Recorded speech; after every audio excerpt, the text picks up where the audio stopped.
Hello everyone. This video we're gonna be over lab exercise number 2, multi-thread programming and synchronization. Part 1 is a simple multi-thread program.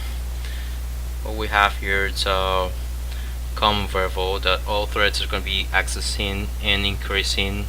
However, there's no synchronization, so basically what's gonna happen is some threads are gonna be accessing and still some other ones are going to be trying to modify it, and they're going to have the same value. They're going to have repeated results, and they're going to end up having different final values on every single thread if everything goes as planned. So this is it. First of all, we're supposed to validate the entry. The input amount of threads is supposed to be an integer, so if we put some literals and integers and dots and hit enter, we're gonna get a message saying this is a wrong input. So once again, let's run it this time. We're gonna try an actual number, let's say, I don't know, 20. And this is what's gonna happen, guys. If you pay close attention, some of the values are repeated. These threads finish with the same value, but actually it's not the correct answer, because the final value is not even close to this one probably. There's a lot of repeated values. The values are not organized, as you can see.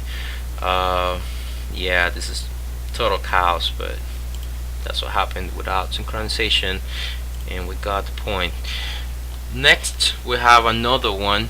This one's supposed to be synchronized. We're supposed to have an order result here with the value on the variable, and the final value is supposed to be the same in every single thread. We can try it with these values. Actually, this is a result for 4 threads. The threads are gonna be not disorganized like this was a pretty nice result that he got, like a lot of zeros, ones, twos. That doesn't mean anything, like the order of the threads are gonna be based on the OS scheduler. However, the increments are gonna be in a fixed position. Actually, they're gonna be sequential and going up, and the final value, of course, once again is supposed to be the same for all threads. So let's code a little bit the code, and let's synchronize and run it. Once again, I'm gonna try the input. This is the wrong input, and let's run it again. Now that was supposed to be the output for 4 threads. This amount of threads at this time gave me a result of 80. That's exactly the one we were expecting, and it's supposed to be organized. So let's see.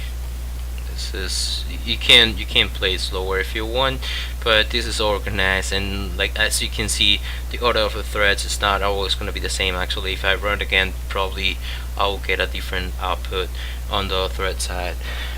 So this is it for the simple multi-thread exercise. Hope you liked it, and let's go to the second exercise.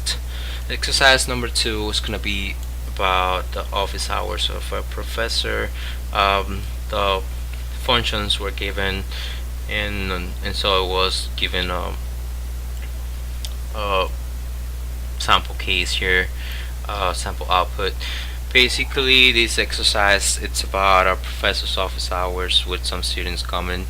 As you can think about amount of students, it's supposed to be limited.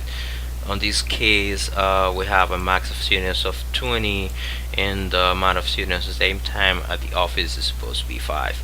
So I'm gonna run this one, and I'll show you something.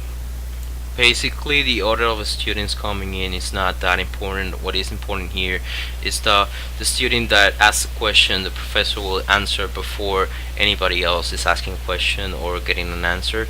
Once a student is satisfied, the student will leave.